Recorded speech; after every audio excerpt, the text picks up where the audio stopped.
حدیث نبوی۔ بشر بن حکیم عابدی نے مجھ سے بیان کیا، کہا میں نے سفیان بن عیینہ سے سنا، کہہ رہے تھے اس سے بہت سے لوگوں نے بحیہ کے مولا ابو عقیل سے سن کر روایت کی کہ کچھ لوگوں نے حضرت عبداللہ بن عمر رضی اللہ تعالیٰ عنہ کے بیٹے سے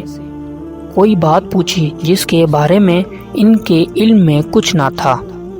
تو یحییٰ بن سعید نے ان سے کہا میں اس کو بہت بڑی بات سمجھتا ہوں کہ آپ جیسے انسان سے، جب کہ آپ ہدایت کے دو اماموں یعنی عمر اور ابن عمر رضی اللہ تعالیٰ عنہ کے بیٹے ہیں،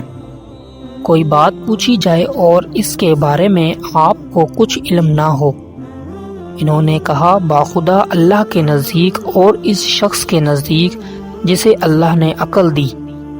اس سے بھی بڑی بات یہ ہے کہ میں علم کے بغیر کچھ کہوں یا کسی ایسے شخص سے روایت کروں جو ساکت نہیں۔